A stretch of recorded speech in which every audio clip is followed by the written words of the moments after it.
Did you know you can support the Techology Show when you shop at Amazon.com? Become a friend of the show by starting your shopping at thetechnologyshow.com/shop.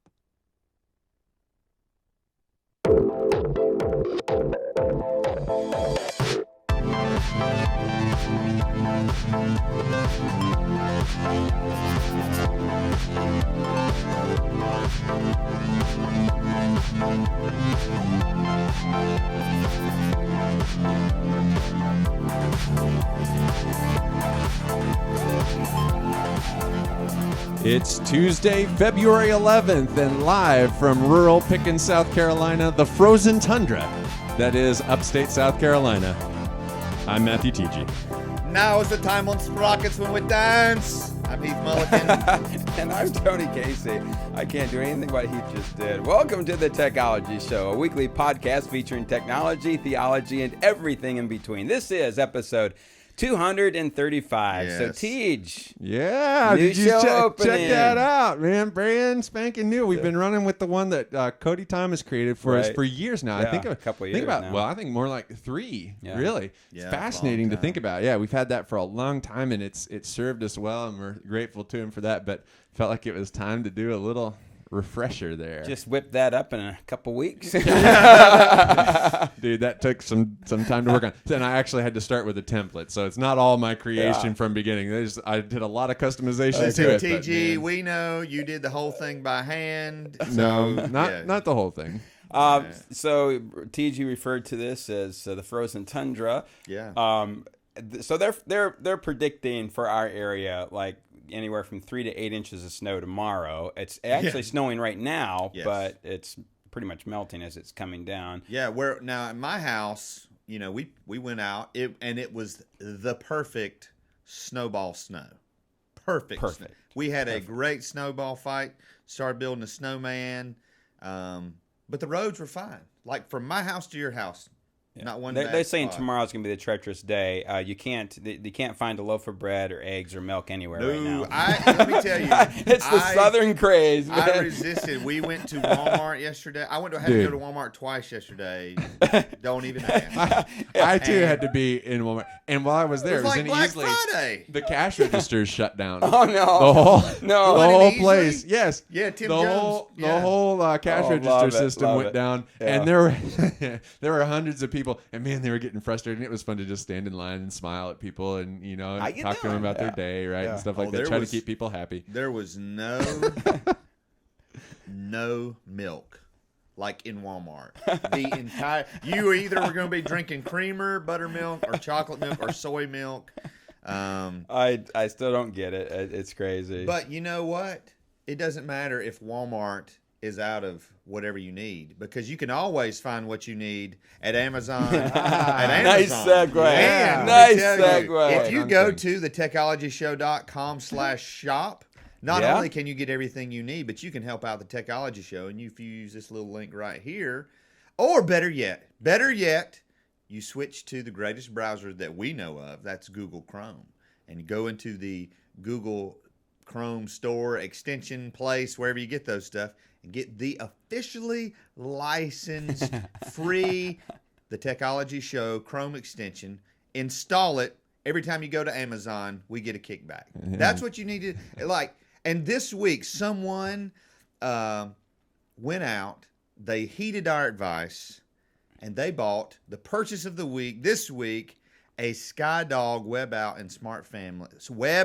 Sorry, you bought a SkyDog router. There you go. And if you're like me, you are happy with it. And let me just say this. At the end of the show, we put where we can be contacted. If you need any help whatsoever, I just want to put this out there.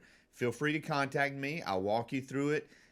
Hey, we'll do that because we love our listeners. You keep this show going. And if you can do that, keep it going you for a long time. that's Also, right. many of you have noticed that about every other episode here, we've had Indiana Wesleyan or Wesley Seminary at Indiana Wesleyan as a sponsor. You might be wondering what you might be able to do to become a sponsor of this show. We would encourage you to go to thetechologyshow.com/sponsor. And just this week, we got a comment about one of our episodes with Rosaria Butterfield. That was last, I think, March or April.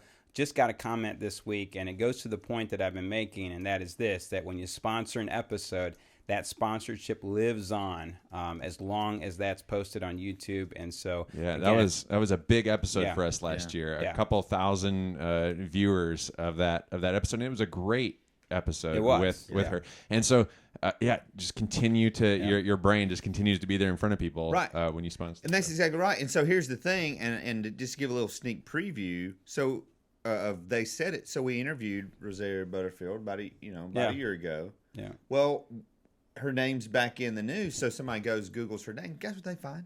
The Techology Show. Your logo could have been on there. I'm just saying. Yeah, so check it out there. We would love to talk to you about sponsorship.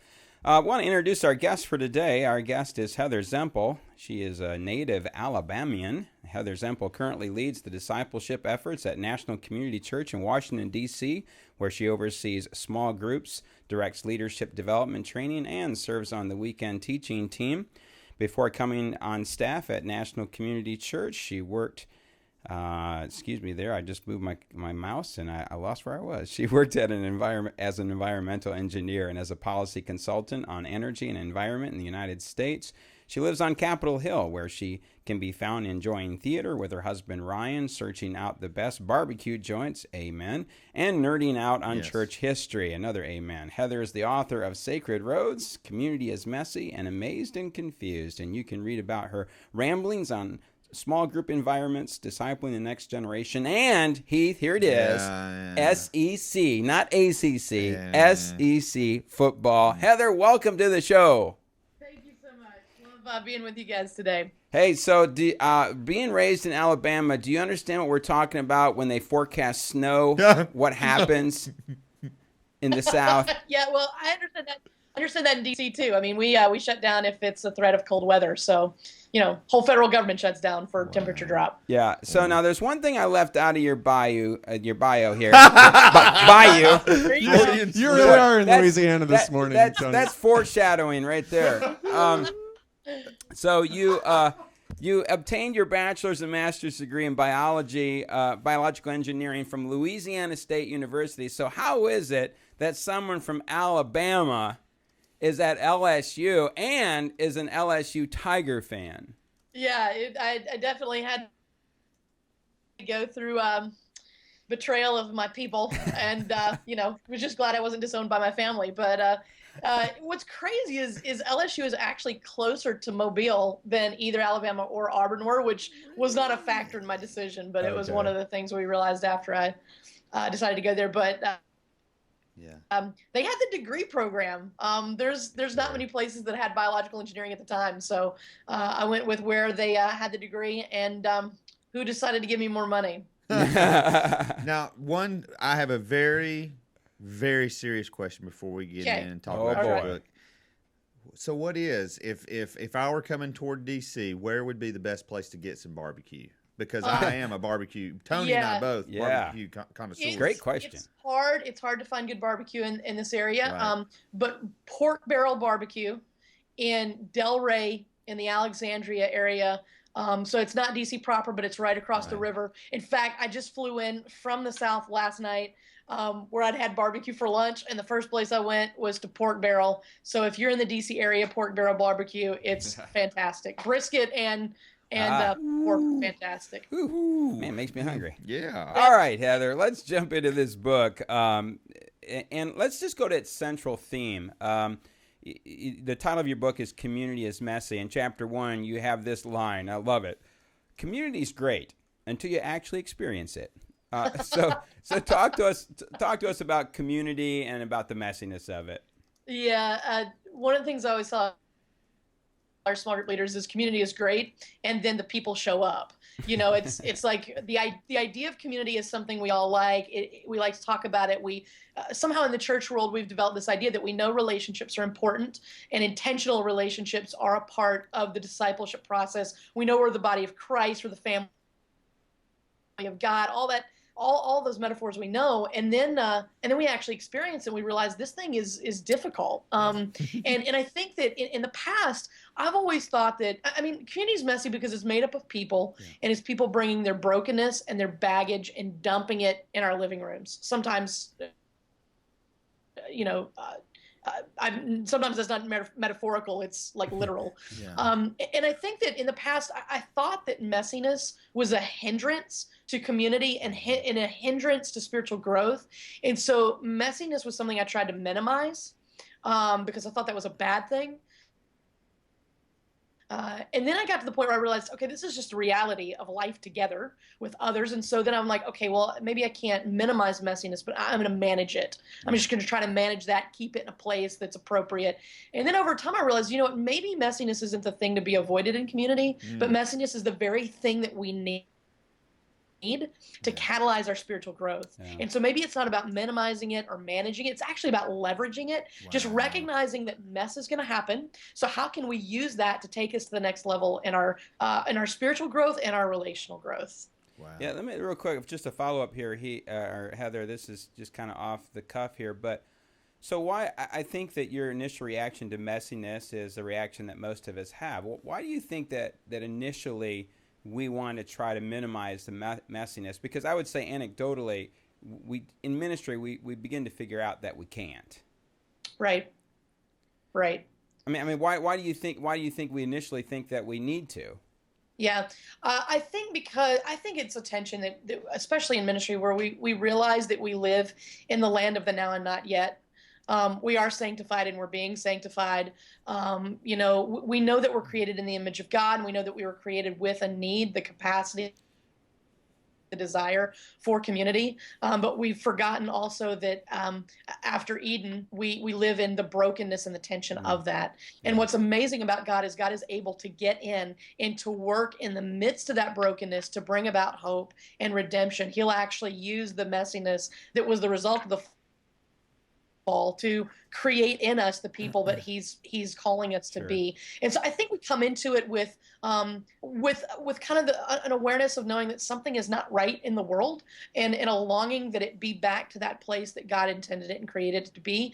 And then what happens is we tend to overpromise what we can experience. And we forget that the family of God is still a family. It's not perfect yet.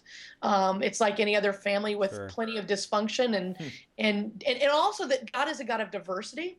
And sometimes diversity, if we allow diversity to distance us, then we begin to demonize one another instead of realizing that diversity is a good thing. So I think we love the idea of it because we are created in the image of God. Yeah. We innately, inherently know community is good, but then when we experience it, we bump into something that is hard for us to reconcile. And so we're longing for that time when the new city comes and the new Jerusalem, and we live in that place like humanity once experienced in perfect communion in the garden, but we're not there yet. Yeah. And so giving ourselves patience and one another patience to walk through the world that we live in now. Yeah. To be fair, this book is about community that produces a particular kind of discipleship. And at one point you say, discipleship isn't about completing a workbook or doing inductive study of a book of Scripture. It's about reproducing the character, ways, and mission of Jesus in others and expecting them to reproduce it in others as well. At another point you say, it's about developing the fruit of the Spirit and spiritual gifts and looking more like Christ, not about checking off a set of boxes. When discipleship is taken seriously, to what extent does that contribute to the messiness? Yeah, I think it runs both ways, actually.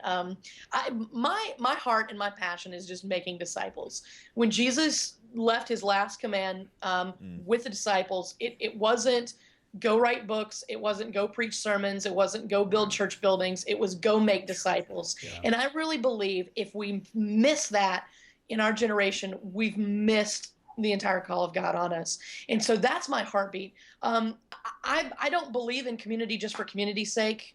There's plenty of places we can find that. And it's possible to create community without making disciples, but it's impossible to have your eyes on making disciples and not get community as part of that. And so then I think what happens is that sometimes mess is a byproduct of discipleship.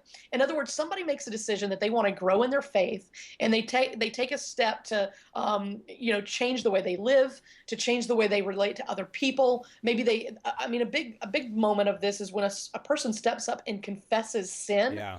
There's going to be mess in the wake of that, and it's how we understand that mess, how we navigate it. If is our reaction, oh no, what do I do about this mess? Or, okay, well, this person took a step forward and they're growing and they're becoming more like Jesus and they're working out their salvation, and so let's deal with some mess in the wake of that. And then I think it's also on the other side. I think sometimes mess is not only a byproduct of discipleship, it's also a catalyst for it. When this happens and we encounter stuff that isn't good, that isn't godly, or maybe it's not even a sin issue, it's just relational differences. Right. How can we allow that to be a catalyst to us becoming more like Jesus?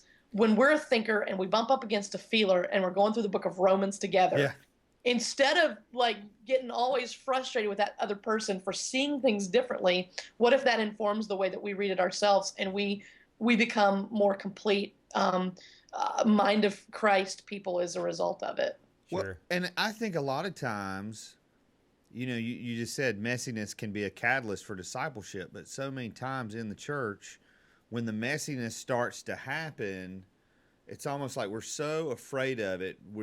It's almost like we view it as sin. That the messiness itself, that's just it can be a byproduct of sin, and so that's why you have people leaving churches and church splits, because they're afraid to dig in together and just be in the messiness together and grow together through it. And I love that thought. Absolutely, we try to minimize it. We try to hide it. We think if anybody sees this, it's going to make Jesus less appealing. When really, I think the matter is it's learning how to walk through that. And I know I have a tendency to categorize every mess as a sin mess. And there are sin messes. We walk through that. But a lot of times the messes that cause me the most pain are the ones that are just relational messes. It's just differences in personality, differences in opinion, differences in, we're going to agree on major doctrine, agree to disagree on minor doctrine, and then disagree over what's major and what's minor. If we could just focus more on building bridges instead of throwing up walls, I think we all find that we grow as a result of that. Sure. Within the first chapter of this book, it was clear to me that you reject any kind of a cookie cutter or formulaic approach to small groups and small group development. So unpack that whole idea a little bit for our listeners and our viewers, that, this idea that you really don't have a formula for this. Right. I was really influenced by John Ortberg when he said that disciples are not mass-produced, but are handcrafted. And I think that my experience in biological engineering even has bolstered that view, that when you are working, designing, creating with living, breathing, dynamic organisms and systems, there is no one-size-fits-all approach. And Jesus did this. I mean, Jesus interacted with different people in different ways. It's amazing to me how gentle he was with some people and how in your face he was with others. And so one of the concerns I had with writing the book in the first place is I didn't want to write a book on another system that then became a burden for small group pastors all over, the country, that say, oh, well, maybe this will work in our church. And then they pick it up and they try it. And that model doesn't work for them. I think everything is so dependent on our culture, our demography, our lead pastor's personality, our views of community and discipleship. I didn't want to create a model. Instead, I wanted to encourage people to ask the right questions, so that community can form and discipleships can be made in the unique environments we're all in. And honestly, like as somebody who is both doing this kind of ministry and an author, I know my tendency to overpromise what we are doing. I feel like I get excited about what we're doing at NCC, and I have a tendency to talk about it and write about it in a way that makes it sound way better than it really is. And so the last thing I want to do is have small group pastors pick up my book and then feel bad that they weren't seeing, Yeah. great results when we're not really always seeing great results either.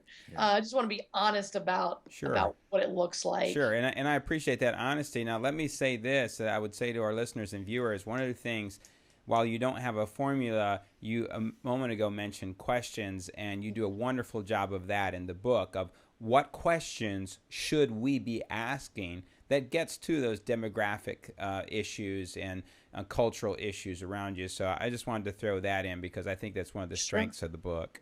Yeah, I think it's helpful to look at demography in terms of what's the average age of people in your community? Mm. Are you primarily dealing with single 20-somethings, with young families, with older, more established people?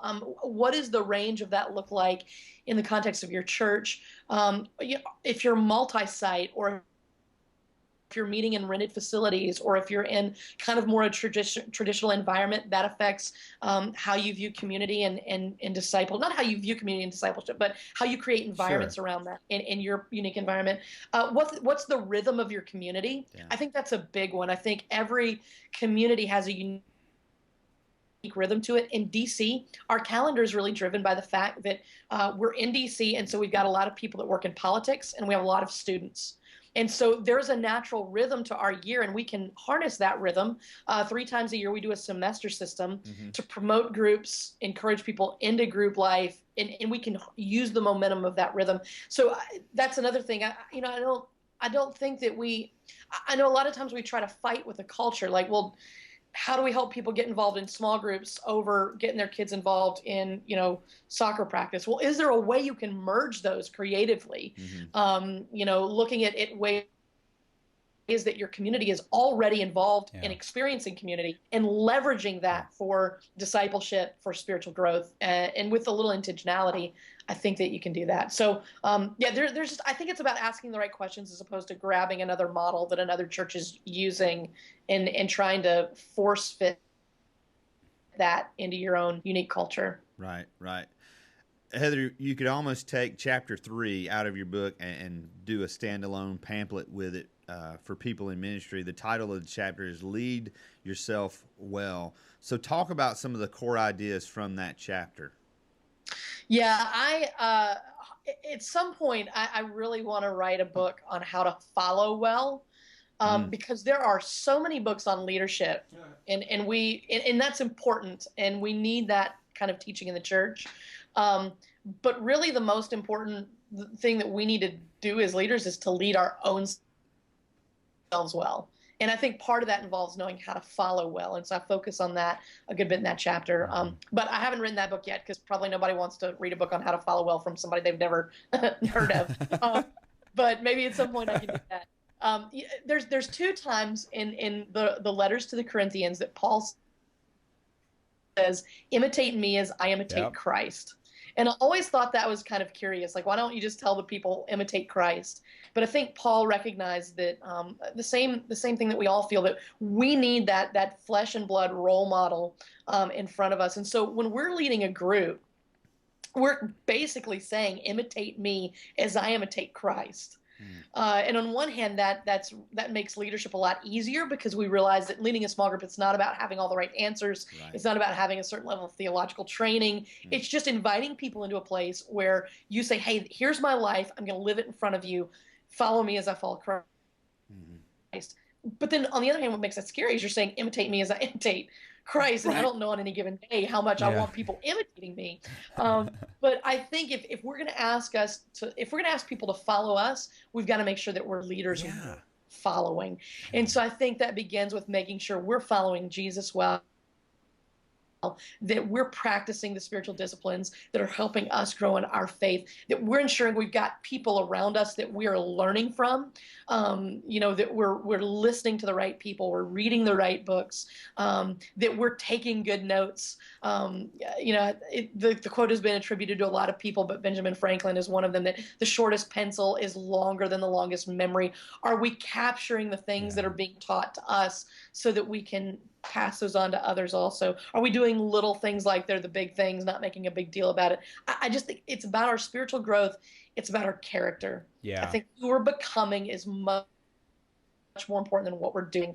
And so leading yourself is the first step to making disciples and to being a good leader. Yeah, I feel like there are points in the book where you kind of ratchet things up. I think that chapter, as Heath said, that could stand alone as a pamphlet. You really ratchet it up there because there are two things that I see in your book. Number one, the seriousness of discipleship. And number two, for those of us who are leading, that we have that same seriousness in our own lives, that what we want is the mind and the character of Christ in our own life. And that can be scary to, as the Apostle Paul says, hey, follow me as I follow Christ. But I love that part of your book. Also, one of the themes that kind of weaves its way all the way through this book is not only openness to change, but the need to change. It seems to come out in a couple of your chapter titles here. One title is Everything is an Experiment.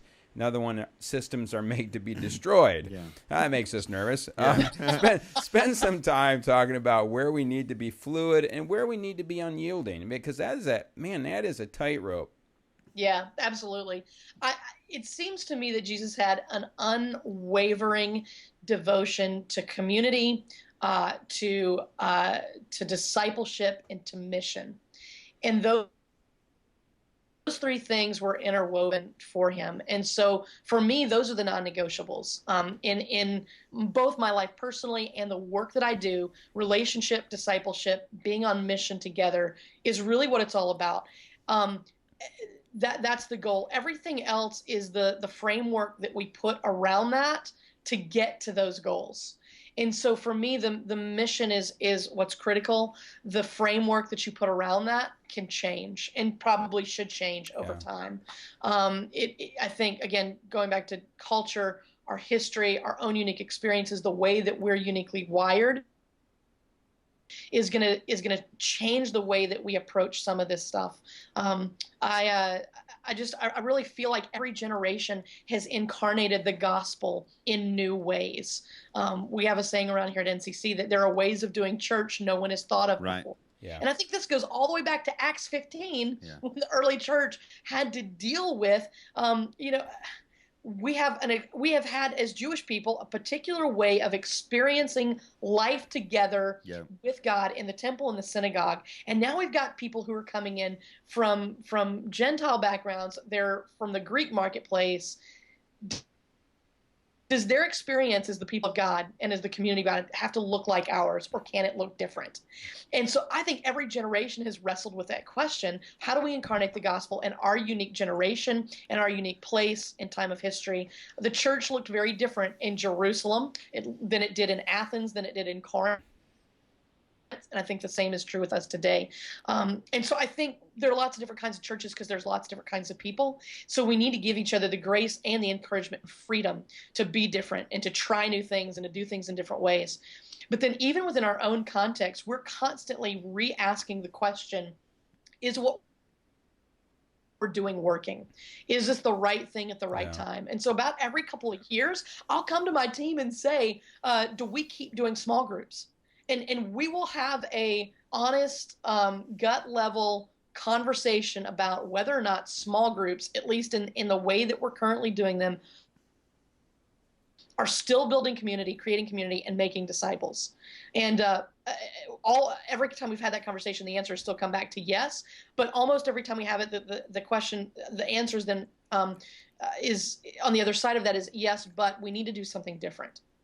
And whether that's because there's been a change in our church culture, there's been a change in our kind of leadership feel, whatever, we found that there's new ways of doing things. And so every now and then we have something called Operation Kaboom. We'll just blow stuff up. Listen, I laughed all the way through that because I actually thought of people that I know in the church who need to be on the Kaboom committee. Absolutely. This has gone so far as that the book Community is Messy, about a month after it hit the shelf, I had one of these conversations with my team of what needs to go on the chopping block, and they pulled out my book.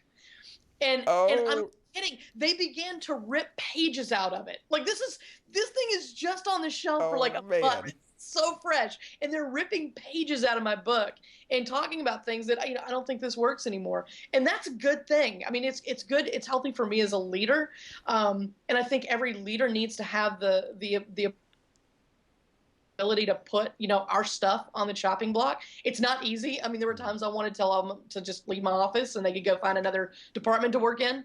But that was a good process. And I think that's something we need to do. Yeah. Otherwise, we're going to spend so much time trying to give energy to things that are dead. Yeah. Yeah. I think we waste so much time, so much sideways energy trying to breathe into stuff that the Holy Spirit is no longer breathing on. And that's just going to leave us empty and exhausted. Wow. Well, one of the things that we've already always appreciated about Mark Batterson, the pastor there at National Community Church, is the very first time we interviewed him, that was one of the things he said, is that everything is an experiment. And I guess I'm just curious how much of his influence went into that chapter in your book. Yeah, absolutely. I think it's a couple things. I think the engineering background really plays into that. I've found that the lab is the places where innovations happen. Yeah. We don't see new things created. We don't see innovation. We don't see any kind of invention unless there are risks and a place where experiments where you can try something you've never tried before. So coupling that with Mark's incredible influence in my life and mentorship, I love that one of the first things I heard from Mark was, I expect you to fail. If you're not failing, it means you're not taking enough risks, and that means we're not following the wild goose of the Holy Spirit in the way that we should. And so that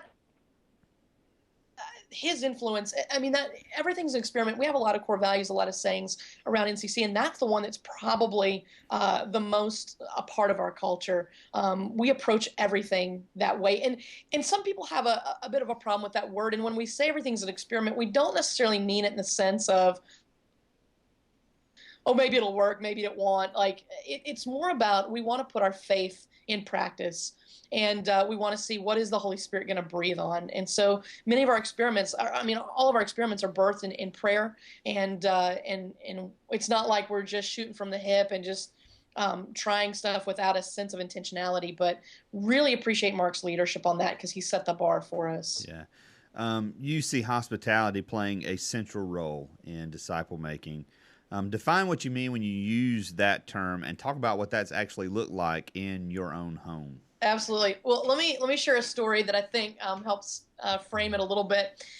When my husband and I bought our house in D.C., which took quite a paradigm shift for us to invest that kind of money. I could got a ranch in Mobile probably, but we made a decision. We wanted that to be a ministry investment, and so one of the things we did just to kind of to frame what we wanted our house to be. We bought this welcome mat that had the word welcome emblazoned on it in big, bold letters. And then it also had the word welcome in a number of different languages all around it.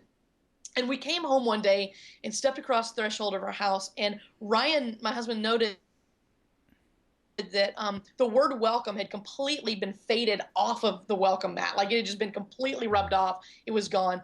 And my reaction is what it often is why is everything in our house so crappy? Like, why can't we get good stuff? Why can't we take care of stuff? Like, why does it go so bad? And Ryan had a very different reaction, as we often do with one another. He said, I think this is really cool. It shows how many people have stepped into our house over the past year. And I love that. Like, that was so encouraging to me to think about. And I think it's because it's interesting when you look at the list of leadership qualities in the New Testament, hospitality is typically on there. And I think that messes with us a little bit because we think leadership has to do with communication and vision and team building and strategic thinking. But Paul is saying hospitality is something you need to pay attention to as a leader. Yeah. And I think in my world, especially growing up in the South, hospitality was about teacups and doilies and well-set tables, and that is not me.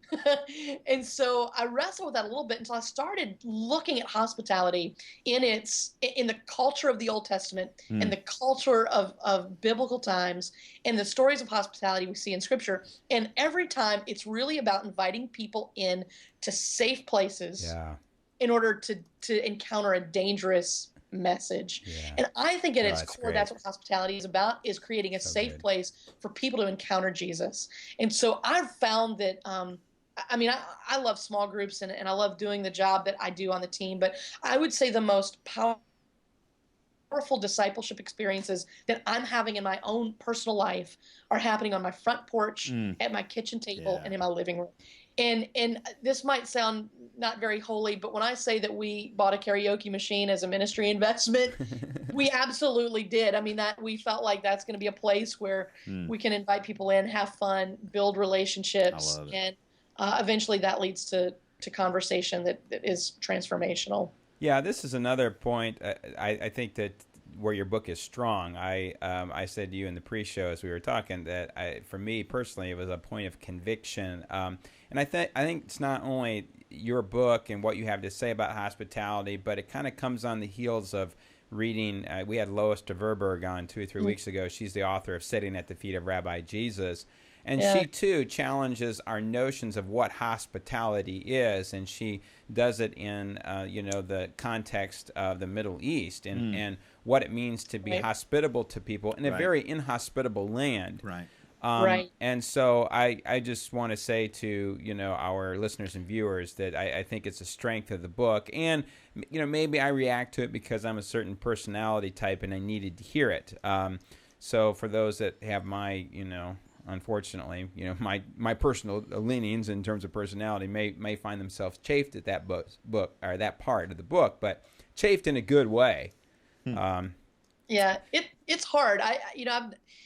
The Bedouin culture, like they have a culture of providing hospitality to people, and it's just general practice that somebody can stay with you for 3 days.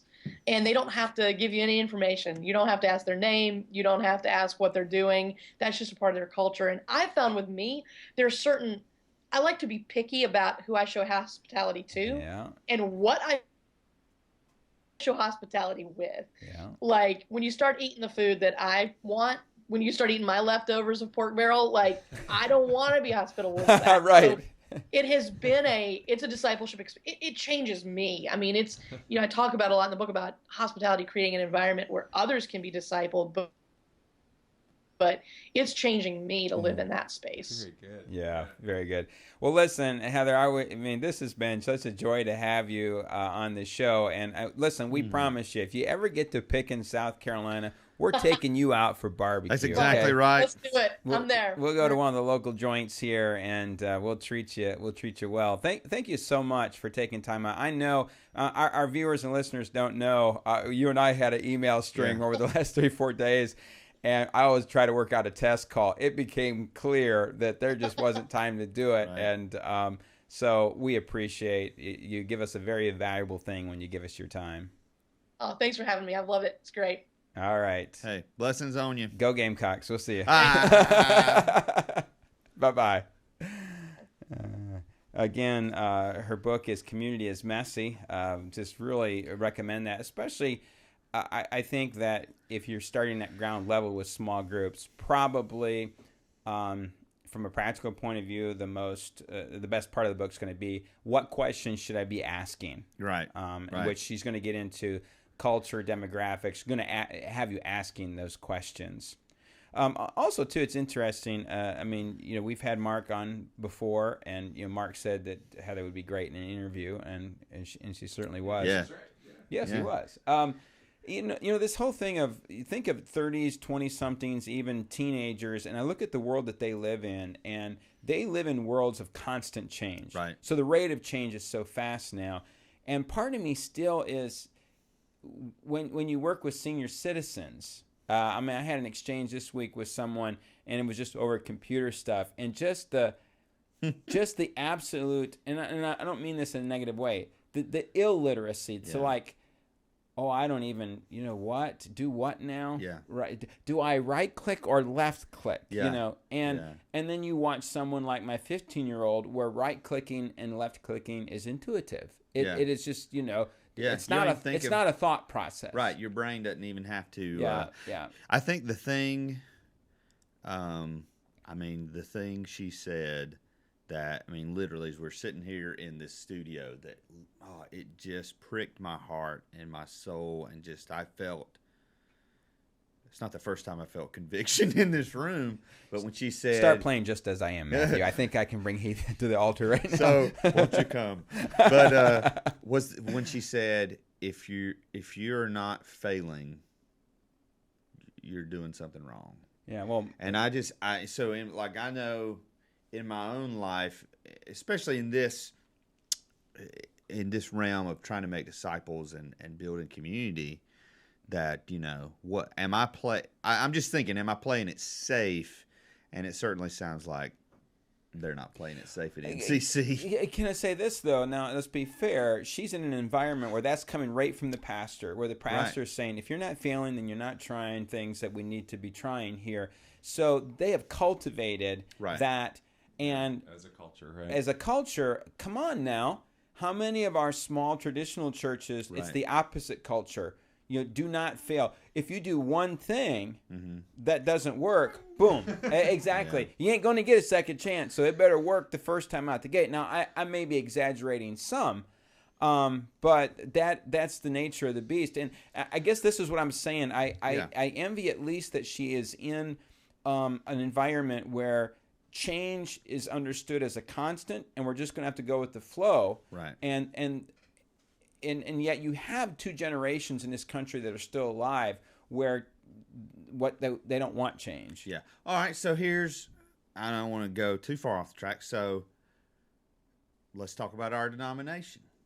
The whole premise of Heather's book, Community is Messy, that it's not neat and packaged. So a pastor goes into a new church, 2-year vote.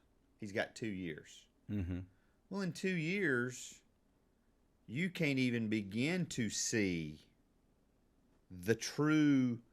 You don't even get past the first layer of the messiness. Takes a good year to. And then maybe you get a 4-year vote, maybe you don't. I'm just saying this. It is something that takes time, and maybe. I don't know. I'm not challenging our denomination. I don't. I'm just saying we have to be. The comments of Heath Mullican are not necessarily representative of the technology show or the staff of the management of the technology show. No, I'm just saying. If you. I mean, this message is not necessarily for pastors. It's be for local church people. Hey, it takes time. It is not a step-by-step process. It's very organic, and it takes a good year so to much know a appreciate. Congregation. Can I just say this about Heather? One of the coolest guests we've ever had. Like the kind of person you have over for dinner, and the next thing you know, it's 1 a.m. You're like, oh, what in the world just happened? Because just so fun to be she around. was a delight to schedule and to have emails back and forth with, and you'll enjoy her book, especially if you're trying to get into small groups. All right, let's move on. Time for They Said It. Read my lips. I'm going to say this again. I've never taken steroids or HGH. I took the initiative in creating the internet. The Macintosh, of all the machines I've ever seen, is the only one that meets that standard. I'm not a crook. If you know what you're doing here, slide out. This company is based on taking care of people and loving people. Before you're worried about money or profit, we were just trying to follow the model that we've all worked under for so long and the model we've come to love. There was really nothing else we could have done but try to help the people any way we could. Chick-fil-A manager Audrey Pitt explaining why her and her staff cooked nearly 300 sandwiches and distributed them to stranded motorists free of charge. Source, Fox News. If my children are to live their full Jewish identity, their future is in Israel and not in France. Many Jews feel this way. There's a massive desire to leave. My son is always asking me why there are police in front of his Jewish school, why we need to be searched each time we go to synagogue. We're raising our children to live with this fear. 44-year-old dentist David Tabi, who along with many Jews are fleeing France for the Holy Land. Source, The Huffington Post. My invitation to Dr. Rosario Butterfield was intended to help us think through issues of sexuality, to be sure. But really, my interest in having her speak in chapel was much more than that. It was her profound and winsome description of an entire life, sexuality and all, transformed by the gospel. That was the most compelling reason for her being invited to speak in chapel. Wheaton College chaplain Stephen Kellogg, after there was a student demonstration, held before former lesbian Rosario Butterfield spoke in chapel. Source, wheaton.edu. To someone who says, I can't deal with the risk of breast cancer, I would say, look, there are all kinds of risks. You and your children are going to be hostage to fortune, and no amount of testing is going to change that. David Wasserman, an ethicist at Yeshiva University and consultant to the Department of Bioethics at the National Institute of Health, expressing concern over the screening of embryos based on genetics. Source, the New York Times. All right, first story here. Just a, once in a while we throw in a human interest story. If you have paid attention in the national news, you know that when we got a snowstorm here 2 weeks ago, it locked Atlanta down. Yeah. People were stranded on the highway. And one of the Chick-fil-A's closed, and all the employees went home. Well, they came back to the restaurant because they couldn't get through the roadways. They couldn't get home. And so the manager, who was stuck in traffic, walked back to the restaurant, found the other employees, and said, hey, let's make a meal. Yeah. And so they got their food out, got what supplies they had, made over 300 sandwiches, and then went out to the interstate and just distributed them. Yeah. I would say, kudos to Chick-fil-A. There were multiple churches that just opened up their doors and provided, basically became shelters. So kudos to all of them. You said in the pre-show, Tony, this is a great story on Chick-fil-A, only covered by Fox News. No one else covered this. I want to be fair here. What I try to do is, if you notice, like we have a story from Huffington Post, and New York Times. So I try to go through, and I don't try to get from a liberal publication, a conservative publication. I try to get the whole swath. And so when I did a search on this story, was shocked to find out that there was only one major network that covered it. And I was just saddened by it, because even if you have some kind of a grievance with the company, whether founded or unfounded, this is a great human interest story. Exactly. It's a great story. Yeah. So why not pick up on it? And it was well known. Yeah. So, It's not like it was a secret. Yeah. Okay, the Huffington Post story, this is a real concern. Right. I would encourage you to look at this story. You have this 44-year-old dentist. He is part of a movement. There were several thousand Jews that moved from France to the Holy Land last year. That migration is continuing.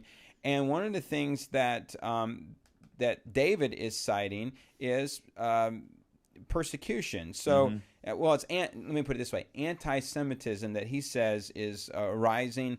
Let me see here. I got a couple of things highlighted.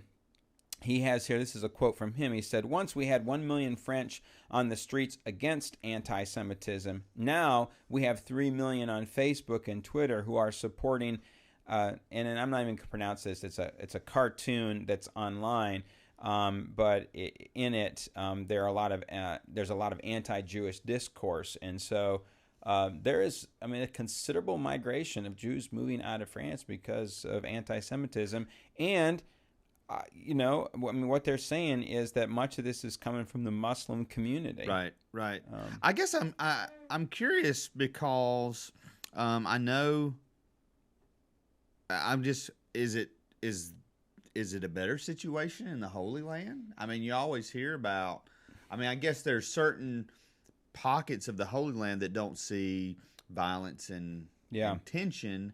But this is, I would be very interested, and Tony, you get on this as the biblical scholar of the show. I'm wondering, is there anything prophetic about this? Oh, I'm not even gonna touch that, man. No, that's what I'm asking. No. I know. No, I don't. I know you're not. I know. I'm just saying. I'm being serious. Yeah, I know you're being serious. Is there anything Old Testament or New Testament that would point to? Point to this. Yeah, I'm not touching that one. I'm just saying, research it for next week. Get you the definitive answer, right? And would you like to go ahead and make your prediction about Jesus' return? No, I'm not saying that. I know you're not saying that. Yeah, no, I don't. Yeah, I don't know the day or the hour. My interest in this story is that, is this true? Is anti-Semitism on the rise in France? And if it is, I thought the door on that was closed after World War II. Right. Oh, let me just tell you, we were at the doctor's office yesterday, had a conversation with a lady who was a Christian. We were talking about church things, and just in the pattern of conversation, she made an anti-Semitic remark.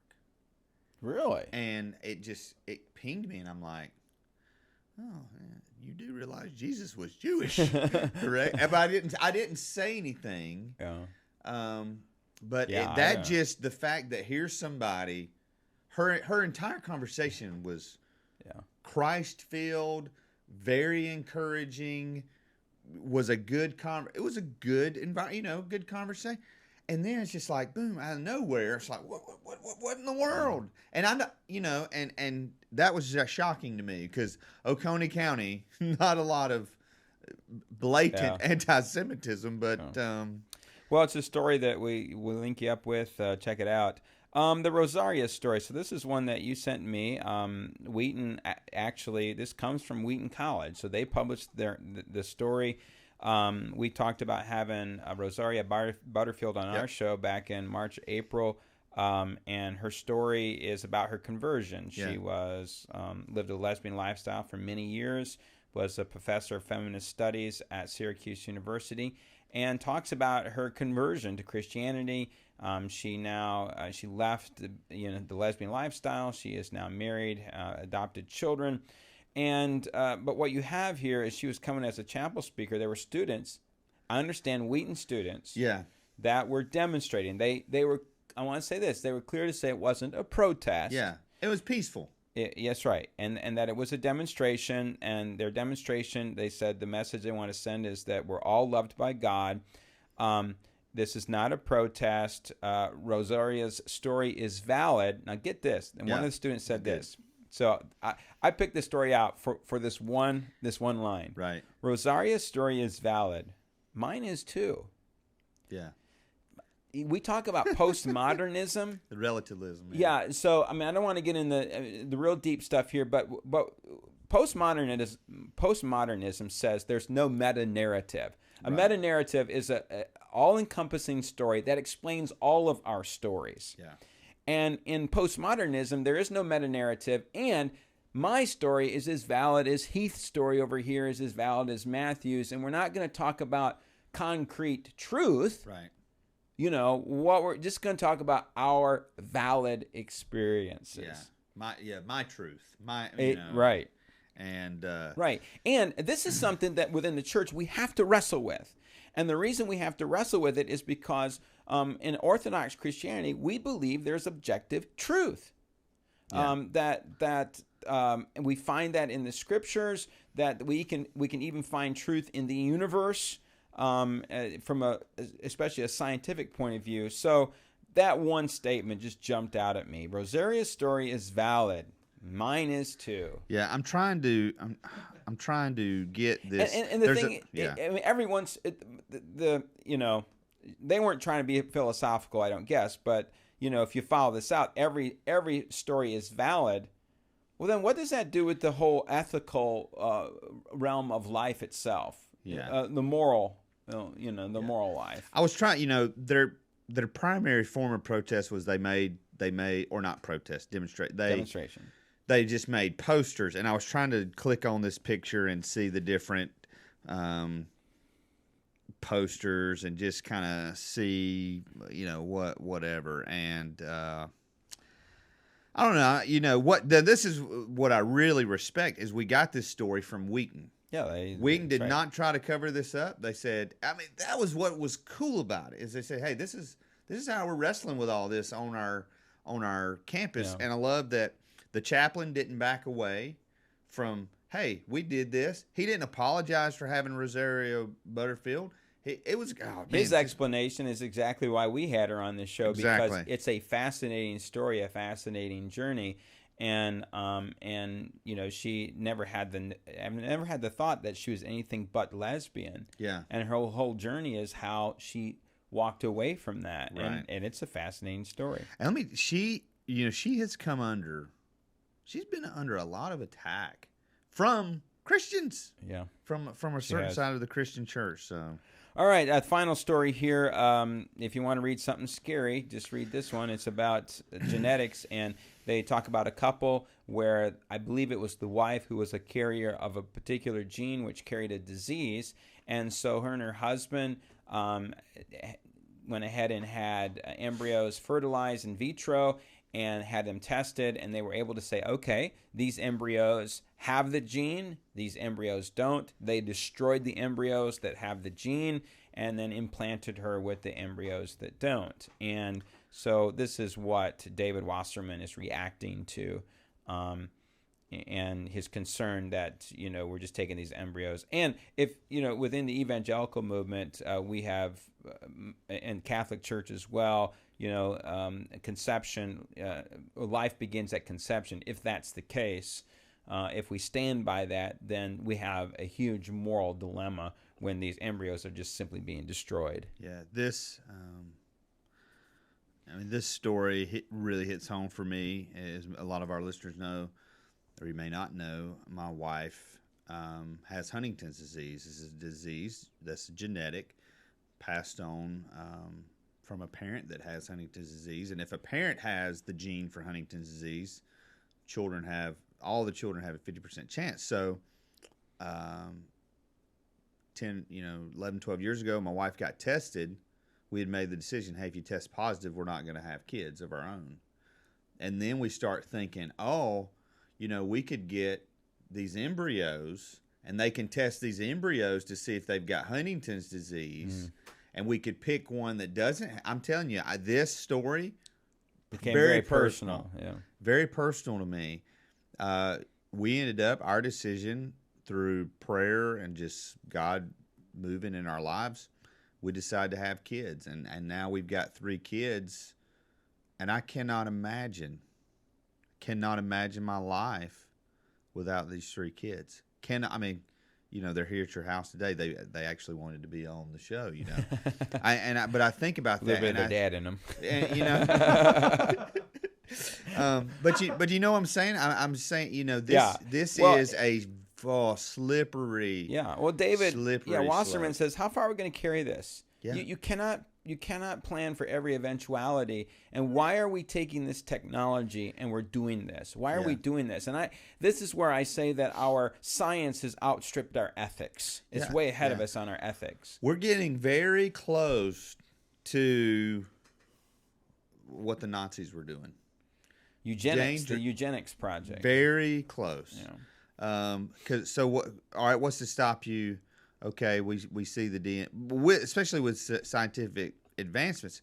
Well, we tested this embryo. He's only going to be 5'10", not going to be in the NBA. You know what I mean? Just crazy stuff like that. So have we booked Paige Cunningham to come on the show and talk about this? No, we haven't. We need to have her on. Yeah. It's been a while. Yeah. Yeah, you're serious. I mean, seriously, yeah. All right, let's move on to mail call.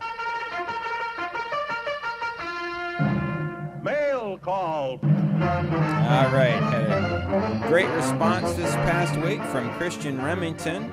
He wrote us a letter here concerning Lois Tverberg. He says, actually posted a comment on our website. It wasn't a physical letter that he mailed it. No. Well, I thought, I was meaning email. I thought it was email. Sorry, teasing you. Go ahead. Digital letter. Yes. It's refreshing to see Lois being interviewed here. Many years ago, I used in Getty Resource Center, her first website, when studying.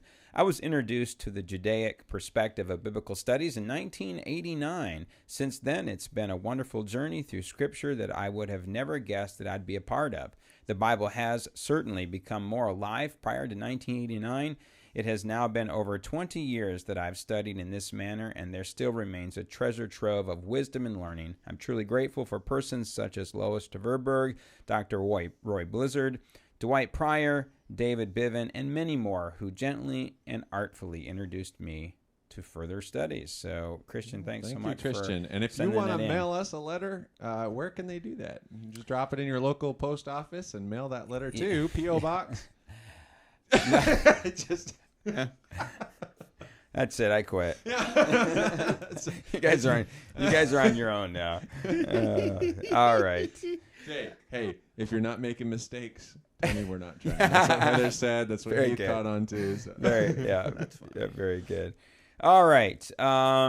Heath, where can our listeners find you on the internet? HeathMullican.com, at Heath Mullican on Twitter, Heath Mullican on Facebook. I do not deny friend requests unless you invite me to play Flappy Bird. All right. Teach. Oh man, you can find me and all the links to everything that I do at matthewtg.com. All right, so you can find me at AKC64 at both Twitter and Facebook. If you want to do further research on anything we discussed today, you can find all the links to the stories we covered at our website, thetechnologyshow.com.